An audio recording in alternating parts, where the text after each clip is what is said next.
hunched over, this man tries to stay dry.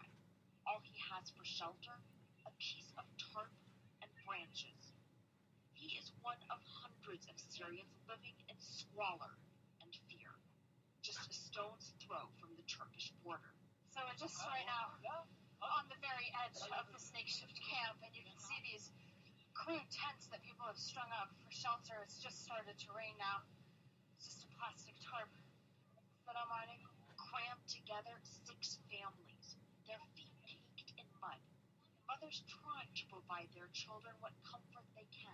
It was also raining last night quite heavily, and they were saying that they had to spend the entire night on their feet because the entire floor was just turned into mud. The women who don't want to be filmed simply ask, is there anything left that we haven't been through? The families here bathe in a muddy stream where they also wash the few clothes they brought with them. Illnesses are already spreading. My biggest problem is the children, Mohammed Mehdi, a pharmacist, says, and people with heart disease. I don't have the medicine for that. He emptied his shelves as he fled, setting up something of a field hospital. A child he was trying to treat returns. He'd given the child pills, but he can't swallow them, so now he has to somehow give him an injection, and he's been going through everything that he has here, trying to figure out what's suitable. The people here are mostly from the town of Jisr al-Shuhud and nearby villages. They fled as the security forces closed in, but not before witnessing brutal destruction. They set our fields on fire, destroyed our homes, this woman laments. The military had started bombing as we left, she says. Her family plans on crossing into Turkey for protection. But others choose to stay here. Hoping against hope they will receive news of loved ones lost in the chaos. Some even dreaming of returning home. 26-year-old Musa tried heading back to his village a few days ago. I was on my friend's motorcycle and suddenly I saw the military advancing through the olive groves and they started shooting at me, he tells us. For now, Musa and many others watch and wait, fearful that the government forces will hunt them down in this wretched corner of their homeland. Arwa Damon CNN.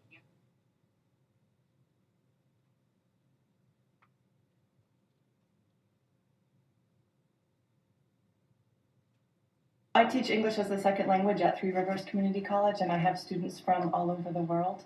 And I have a few already coming in from Syria. And I mean, each one of my students has their own story. It's amazing. Right now, we're part of a group in the community that's organizing to sponsor a refugee family. And we've been doing some prep work to get ready. We've been to some trainings. We're doing this in collaboration with a group called IRIS, Integrated Refugee Immigration Services, down in New Haven. And so we're working together to sponsor a refugee family. They should be arriving probably within a month or two, but the only thing they can tell us for sure is to expect the unexpected. Well, we just think it's the right thing to do, and we have a history of it because almost 30 years ago, we sponsored a refugee family, and it was very gratifying. I was talking to this one young man from Syria. Knowing now that we're going to be involved in this refugee sponsorship project, I was really interested to talk to him more about his experience and saying, is there anything we could do to help your family? I know you have family back in Syria still. And he said, oh, thank you so much. That's nice of you to think of my family, but my family's fine. They're good. Oh, I thought, okay, they're good. That's so great. I'm glad. But then later, a few days later, he came back and went on to say that, well, the rest of them are in a refugee camp. And in fact, his younger brother had been kidnapped by ISIS and forced to be part of their army. And finally, their parents were able to pay a ransom to get him out. And so he's no longer part of that. It's not something that he ever wanted to do, but he was forced to be in it.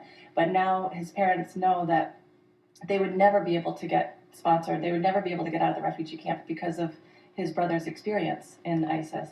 And so they're just stuck there, forever stuck there, not able to return to their home because it's too dangerous, knowing that they'll never be able to relocate anywhere because of this awful situation. And so it just struck me that he originally said, "Oh, my family's okay, my family's fine." And in my mind, I'm thinking, "Oh, they're fine." Fine can mean so many different things. To him, it meant they're not dead. It sounded awful, their situation, but it's all relative.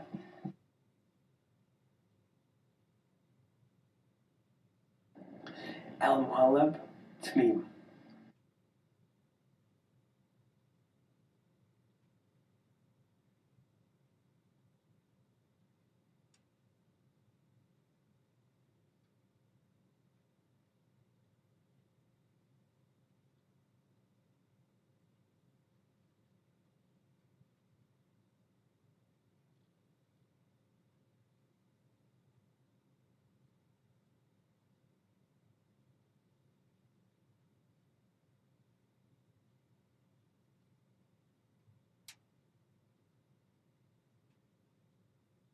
It's war, and people's houses are being destroyed, their families and neighbors are being killed. Of course, you have to run away.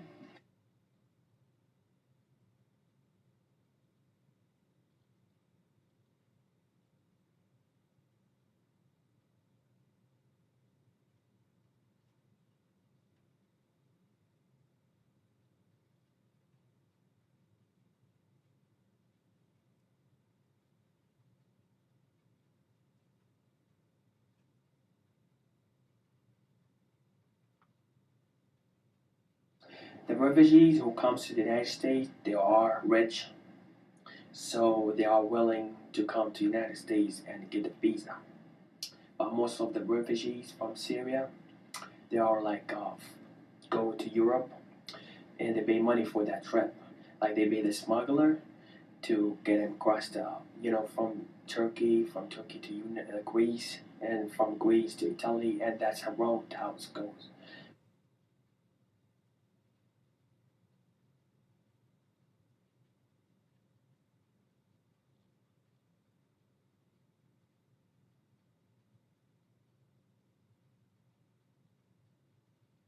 People are with cellular phones and somehow stay in contact, yes. My students, for example, they're in contact with their families almost every day, I think. In fact, almost in a panicked way, like if somebody doesn't answer, we should be worried. So they're definitely trying to stay in contact.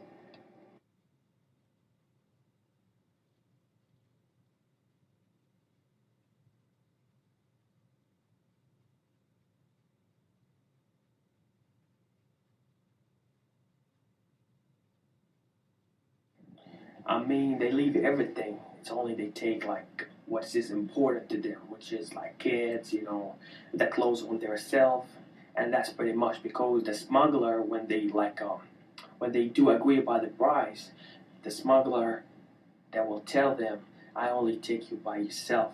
I don't take any like baggage with you because they do have like a boat. This boat capacity is for 15 person, but the smuggler wants to make more money, so he put 50 person.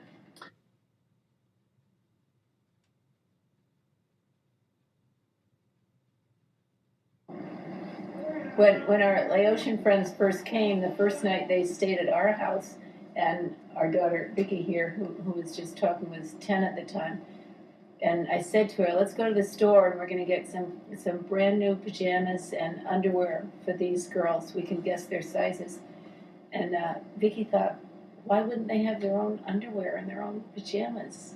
But they didn't, and we were happy to do that. In regard to the Laotians, the first time they came here and they got off the plane, actually they flew into Groton, and at that time there was a plane that flew into Groton.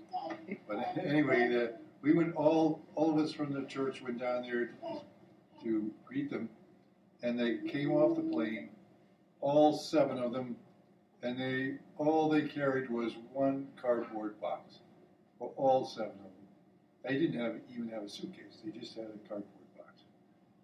as their entire possessions.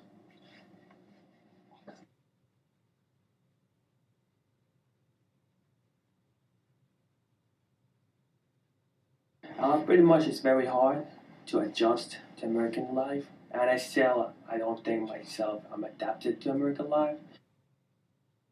Just taking them to a hotel room for the night, and then the next morning they were going to continue to fly to Connecticut. And they apparently turned on the TV in their hotel room, and they couldn't figure out how to turn it off. And so technology was something that they were not familiar with. And also they were not familiar with the fact that there were streetlights outside, because they weren't aware that it would be darkness. They thought it would be dark at night.